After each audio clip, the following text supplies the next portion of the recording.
Let's start, baby.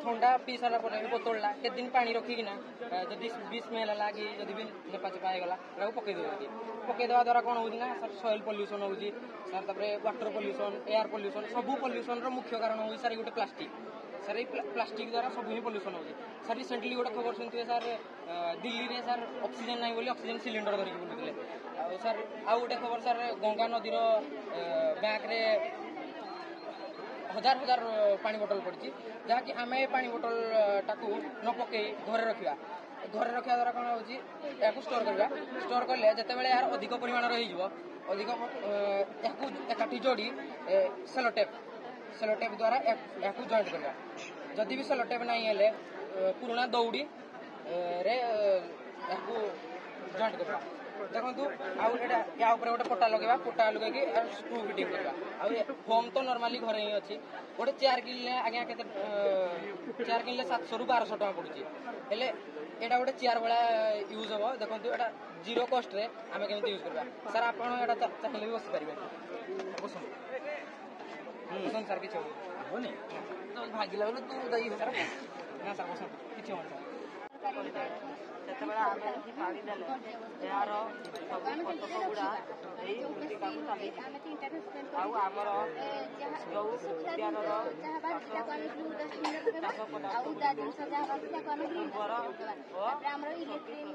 सुविधा अच्छी plate द्वारा से जीव दुईटा डस्टबिन कर पड़ो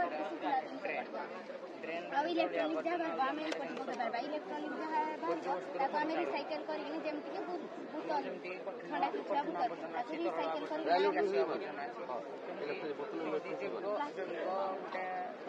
रिसाइकल कर बोतल अदा जिन जहाँ बाहर आम डस्टबिन में पकईनी पची साढ़े झील पर सबुज सार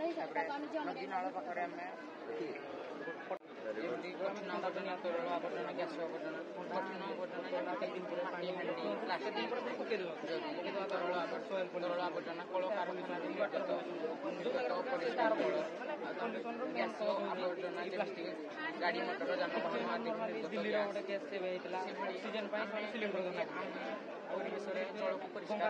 परिष्कार लक्ष लक्ष बोतल पड़ी जहाँ के वेस्टेज जाए पानी 400 टका जीरो कस्ट किसी भी कस्ट नहीं तेणु मु कंपोस्ट पिट एवं आम उद्यान को मिसे गोटे कंपोस्ट गार्डन तैयारी करें एठे सुविधा आसीपर आठारे आम जहाँ अलिया आवर्जना सब पकेवा ताकू अपघटन माने अपघटित कर सारापर एठिरे किछि पानी देले यार जो पोषक गुड़ाक अच्छी आमर उद्यान को चली कारण डाक्तरखाना कलकारखाना विद्यालय होटेल इत्यादि निर्गत होता जल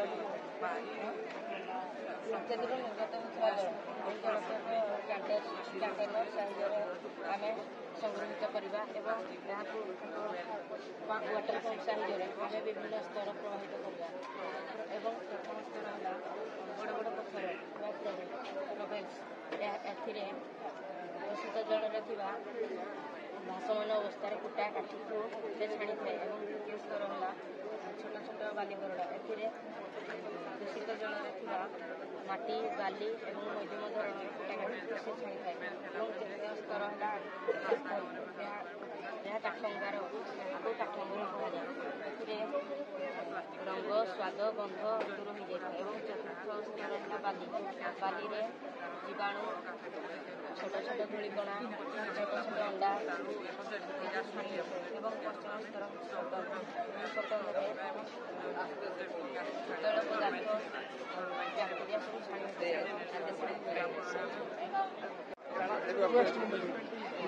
सब वर्तमान पृष्ठ बहुत परिमाण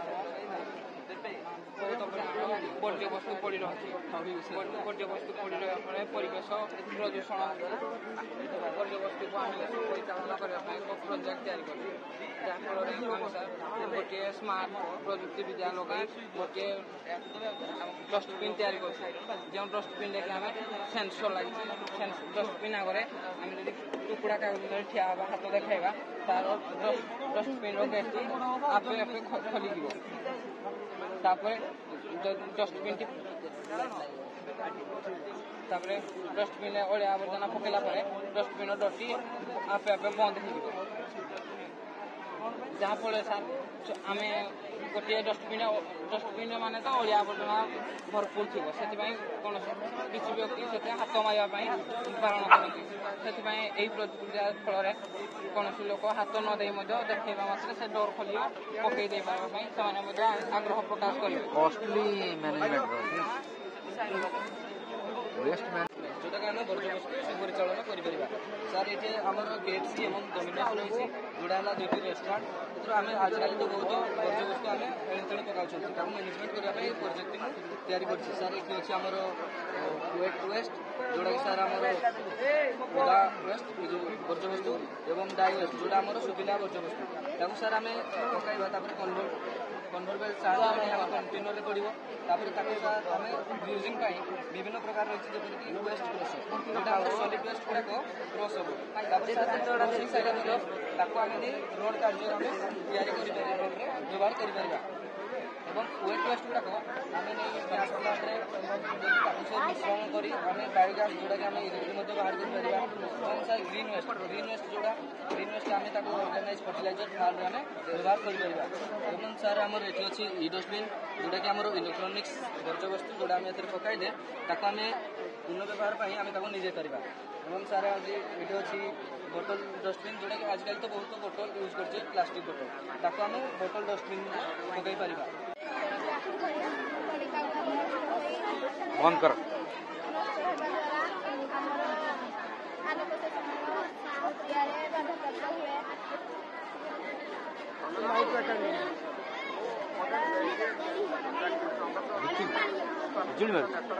କୋଉ ସମୟରେ ଏସିଡ୍ର ଫର୍ମେସନ୍ କେମିତି ହୁଏ? ଏସିଡ୍ର କୋଉଠି ଆସେ? ଆକାଶକୁ କୁଆଡ଼େ ଆସେ?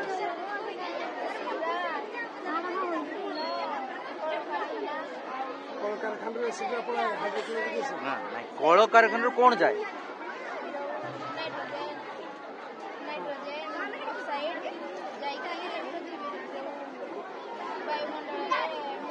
କାହା ସହିତ ମିଶେ?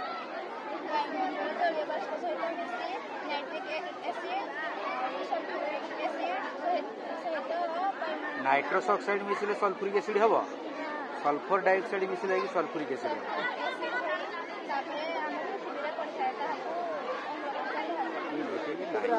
ଅର୍ଗାନିକ୍ ଏସିଡ୍ର ନାଁ କହିଲେ?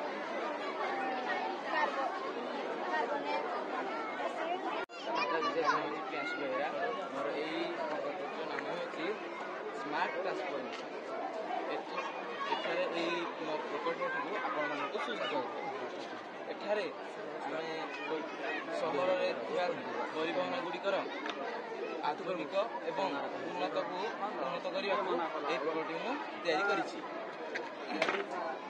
ଏଠାରେ ଦେଖନ୍ତୁ, ଏପଟୁ ଆସୁଥିବା ଯେଉଁଠି ବୁଲାଣି ଅଛି କିମ୍ବା ଛକ ଅଛି, ଏପଟୁ ଆସୁଥିବା ଗାଡ଼ିକୁ ଦେଖିପାରୁନାହିଁ, କିମ୍ବା ଏପଟୁ ଆସୁଥିବା ଗାଡ଼ି ଆସିଥିବାକୁ ଦେଖିପାରୁନାହିଁ। ଯଦି ଆମେ ଏହିପରି ରିଫ୍ଲେକ୍ସନ୍ କିମ୍ବା ପ୍ରତିଫଳନ ଲଗାଇବା, ତେବେ ଏଇପଟୁ ଆସୁଥିବା ଗାଡ଼ିକୁ ଦେଖିପାରିବ, କିମ୍ବା ଏଇପଟ ଗାଡ଼ି ବାଲା ଏଇ ମାଧ୍ୟମରେ ଏଇଟାକୁ ଦେଖିପାରିବ। ରିଫ୍ଲେକ୍ସନ୍ ଲଗାଇବାନି, ରିଫ୍ଲେକ୍ଟର ସେହିପରି ଲଗାଇଲେ ଆମର ଜୀବନ ହାନିର କିଛି ସୁରକ୍ଷା କରିପାରିବା। ଯଦି ବି ସମ୍ଭବତଃ ସେ ନ ଦେଖିଲେ ଆକ୍ସିଡେଣ୍ଟ ହେଲା, ତେବେ ଆମର ଏଇ ସ୍ମାର୍ଟ ସୁଇଚ୍ ଅଛି। Smart switch what type of lens is? ଅବତଳ। ଆଜ୍ଞା ସାର୍, ଯଦି ଉତ୍ତଳ ତ ଲଗାଉଛନ୍ତି, ଉତ୍ତଳ ଲଗା ହେଉଛି କନଭେକ୍ସ ମିରର, କନଭେକ୍ସ ମିରର ଲଗା ହେଉଛି। ଯେତେବେଳେ ଜାତୀୟ ରାଜପଥରେ ବହୁତ ସାରା ଗାଡ଼ି ଯିବା ଆସିବା କରୁଛି, ତାହା ଉଦ୍ବେଗର ଗାଡ଼ି ଯେଉଁ ପୂର୍ଣ୍ଣ ଆସୁଛି, ତାହା ଆମେ ଟର୍ବାଇନ୍ ବାଜିବା ଦ୍ୱାରା ତାହା ଟର୍ବାଇନ୍ଟା ଘୁରୁଛି। ଟର୍ବାଇନ୍ ଘୁରିବା ଦ୍ୱାରା ଆମେ ଜେନେରେଟ୍ ହେଉଛି, ଜେନେରେଟ୍ ହେଇକି ଆମେ ତାକୁ ଷ୍ଟୋର୍ ହାଉସ୍ରେ ରଖିପାରିବା। ଷ୍ଟୋର୍ ହାଉସ୍ରେ ରଖି ଆମେ ତାକୁ ବ୍ୟାଟେରୀକୁ ନେଇ ରାତି ସମୟରେ ୟୁଜ୍ କରିପାରିବା। ଏତେ ପବନ ବୁଲିବନି ଗୋଟେ ପବନ ଚକିଟା ବୁଲିବା ପାଇଁ 19 ଫୁଟ କେତେ ହେବା ଦରକାର ଗୋଟେ ପବନ ଚକିଟା ବୁଲିବା ପାଇଁ ଟାଙ୍କି କିମ୍ବା କୂପରେ ତାକୁ ଅଧିକ ଦିନ ପର୍ଯ୍ୟନ୍ତ ସଂରକ୍ଷଣ କରି ରଖିପାରିବା ଯେପରି ଗ୍ରୀଷ୍ମ ଦିନ କିମ୍ବା ମରୁଡ଼ି ଆସିବା ପର୍ଯ୍ୟନ୍ତ ତାକୁ ସଂରକ୍ଷଣ କରି ରଖିପାରିବା ଏବଂ ଯେତେବେଳେ ଆମର ଜଳର ଆବଶ୍ୟକତା ପଡ଼ିବ ସେହି ସମୟରେ ଆମେ ଏହି ଜଳକୁ ବାହାର କରିପାରିବା। ଆମେ କିନ୍ତୁ ଏଠାରେ ବୁନ୍ଦା ଜଳ ସେଚନ କରିଛୁ ଯାହାଦ୍ୱାରା ଆମର ଗଛ ସିଧାସଳଖ ପାଣି ପାଇପାରିବ ଯାହା ଗଛର ମୂଳରେ ସିଧାସଳଖ ପାଣି ପାଇପାରିବ। ତାପରେ ଏଠି ଗୋଟେ ଫିଲ୍ଟର ଲାଗିଛି। ଛାତ ଉପରେ ତମେ ରଖିଛ ନା ପାଣି ରହିଲେ ଛାତ ଉପରେ ନଷ୍ଟ ହେଇଯିବ। ଆମେ ବର୍ଷା ହବ ଏଇଟା ଖାଲି ଷ୍ଟୋରେଜ ପାଣି ଟାଙ୍କି ରହିବ ତାପରେ ପୁଣି ଏହା ଟାଙ୍କିକୁ ଆସିବ କିମ୍ବା ଟାଙ୍କି କରିବ ପାଣି ଟାଙ୍କି କରିବ ତଳେ ରଖିବ ଉପରେ ଉନ୍ନତ କରିପାରିବା। ଆମର ପ୍ରାକୃତିକ କୃଷିକୁ ଉନ୍ନତ କରିବା ପାଇଁ ଆମର 3 ପ୍ରକାର ଏଥିରେ ସେନ୍ସର ଲାଗିଛି। ପ୍ରଥମ ସେନ୍ସର ମାନେ ଯଦି ଆମର କୌଣସି ହ୍ୟୁମାନ୍ କିମ୍ବା ଆନିମଲ ମାନଙ୍କର ସଂସ୍ପର୍ଶରେ ଏହା ଆସୁଛି ତ ଏହା ବଜର ବାଜୁଛି କିନ୍ତୁ ଯଦି କୌଣସି ନିର୍ଜୀବର ସଂସ୍ପର୍ଶରେ ଆସୁଛି ତ ବଜର ବାଜୁଛି କାରଣ ପବନରେ ତ ଅଧିକ ବାଡ଼ି କିମ୍ବା ପତ୍ର ଏଠି ଲାଗିଯାଇପାରେ ସେଥିପାଇଁ ଏହାକୁ ଏମିତି ସିଷ୍ଟମ ଦିଆହେଇଛି। ଏବଂ ସେକେଣ୍ଡରେ ଆସୁଛି ଆମର ସଏଲ ମଏଶ୍ଚର ଯାହାକି ଆମର ଆମେ ଫସଲ କରିବା ତ ଫସଲ କରିଲେ ଜଳସେଚନ ଅତ୍ୟନ୍ତ ଆବଶ୍ୟକ। ଆମେ ଜଳସେଚନ କରିବା ସମୟରେ ଯଦି ଆମର କୌଣସି କାମ ମନେ ପଡ଼ିଯାଉଛି ତାହେଲେ ଆମେ ଜଳସେଚନକୁ ଛାଡ଼ି ଦେଇ ଆମେ କାମ କରିବାକୁ ଯାଉଛନ୍ତି ତାହେଲେ ଆମର କାମ କିଛି ବିଳମ୍ବ ହେଲା ତାହେଲେ ଆମର ଜଳ ଓଭରଟେକ୍ କରିକି ଆମ ଫସଲ ପୂର୍ଣ୍ଣ ହୋଇକି ଜଳ କ୍ଷୟ ହେଉଛି। ଜଳ କ୍ଷୟକୁ ରୋକିବା ପାଇଁ ଆମେ ଯଦି ଫସଲର ଶେଷ ସୀମାରେ ୟାକୁ ଲଗାଇଦେବା ଯେତେବେଳେ ଆମ ଜଳ ପୂର୍ଣ୍ଣ ହୋଇଯିବ ଫସଲରେ ତ ଏହା ମୋଟରକୁ ବିନା ସୁଇଚ୍ ଅଫ୍ କରିକି ବି ଅଫ୍ କରିପାରିବ। ଇଏ ହେଉଛି ସେକେଣ୍ଡ ଆମର ଟେକ୍ନୋଲୋଜି। ଏବଂ ନମ୍ବର 3ରେ ଆସୁଛି ଲାଇଟ୍ ସେନ୍ସର ଯେଉଁଟାକି ସୂର୍ଯ୍ୟାଲୋକର ସୂର୍ଯ୍ୟର ଉପସ୍ଥିତିରେ ଚାର୍ଜିଂ ହେବ କିନ୍ତୁ ସୂର୍ଯ୍ୟାସ୍ତ ପରେ ରାତିରେ ଏହା ଲାଇଟ୍ ଅଟୋମେଟିକ୍ ହିଁ ଜଳିବ। ଏହିସବୁ ମାନେ ଉପକରଣ ମାନଙ୍କୁ ଶକ୍ତି ଯୋଗାଇବା ପାଇଁ ଆମର ସୋଲାର ଶକ୍ତି ବ୍ୟବହାର କରାଯାଉଛି। ଦିନରେ ତ ଆମେ ଏସବୁକୁ ସୂର୍ଯ୍ୟାଲୋକ ଦ୍ୱାରା କରିପାରିବା କିନ୍ତୁ ରାତି କେମିତି କରିବା? ରାତିରେ ଆମେ କରିବା ପାଇଁ ଏହାର କିଛି ମାତ୍ରାରେ କିଛି ଶକ୍ତି ସଞ୍ଚୟ କରିବା ପାଇଁ ବ୍ୟାଟେରୀ ନେଇପାରିବା ସେଥିରେ ଶକ୍ତି ସଞ୍ଚୟ କରି ଏହାକୁ ଆମେ ରାତିରେ ବ୍ୟବହାର କରିପାରିବା। ଏବଂ ଇଏ ହେଉଛି ଆମର ମିଶ୍ରିତ କୃଷି। ଏଠିରେ ଛେଳି ରଖିପାରିବା ଏବଂ କୁକୁଡ଼ା ତଳେ ମାଛ। ଛେଳି ଓ କୁକୁଡ଼ା ମାନଙ୍କର ବର୍ଜ୍ୟବସ୍ତୁକୁ ମାଛମାନେ ଖାଇ ବଢ଼ିବେ ଯେମିତି କୁକୁଡ଼ା ମାନଙ୍କର ମଳରେ ୟୁରିକ୍ ଏସିଡ୍ ଥାଏ ଏବଂ ଆହାର ମଳରେ ଏମୋନିଆ ଥାଏ। ଏହି ମାଛକୁ ଆମେ ଉତ୍ପାଦନ କରିସାରିବା ପରେ ଏମାନଙ୍କ ମଳମୂତ୍ରରେ ରହି ଏହା ଉର୍ବର ହୋଇଯାଇଥାଏ। ଏହି ପାଣିକୁ ଆମେ ଯଦି ଆମ ଫସଲରେ ଜଳସେଚନ ଭାବରେ ବ୍ୟବହାର କରିବା ସେହି ପାଣିକୁ ଆମେ ଫସଲରେ ବ୍ୟବହାର କଲେ ଆମ ଫସଲରେ ପୋଷକର ବୃଦ୍ଧି ହେବ ଏବଂ ଯାହାଦ୍ୱାରା ଆମର ଅଧିକ ଉତ୍ପାଦନ ହୋଇପାରିବ। ଏବଂ ଶେଷରେ ଆମର ଭଲ ଉତ୍ପାଦନ ହେଲେ ଆମର ଭଲ ଆୟ ବି ହେବ ଏବଂ ଆମର ଫସଲର ଉତ୍ପାଦନ ପରେ ଯାହା ବଳକା ଅଂଶ ଫସଲର ଘାସ ନଡ଼ା ପୁଆଳ ଇତ୍ୟାଦି ଆମର ଗାଈ ଗୋରୁମାନଙ୍କର ଖାଦ୍ୟ ରୂପେ ଆମେ ବ୍ୟବହାର କରିପାରିବା। ଗାଈ ଗୋରୁମାନଙ୍କର ଖାଦ୍ୟ କଲେ ସେମାନଙ୍କର ମଳମୂତ୍ରକୁ ଆମେ ବିଭିନ୍ନ ପ୍ରକାରର କୀଟନାଶକ ଅସ୍ତ୍ର ଯେପରିକି ବ୍ରହ୍ମାସ୍ତ୍ର ନିର୍ମାସ୍ତ୍ର ଏବଂ ଅଗ୍ନିଅସ୍ତ୍ର ରୂପରେ ବ୍ୟବହାର କରିପାରିବା। ଏବଂ ଜୈବିକ ଏଇଟା ଆମେ କୀଟନାଶକ ମାନେ କୀଟମାନଙ୍କୁ ମାରିବା ଫସଲରେ ଲାଗୁଥିବା ରୋଗର କୀଟମାନଙ୍କୁ। ଆଉ ଇଏ ହେଉଛି ଆମର ଜୈବିକ ସାର ବି ଆମେ ତାର ମୂଳମୂତ୍ର ଦ୍ୱାରା ଆମେ ପ୍ରସ୍ତୁତ କରିପାରିବା।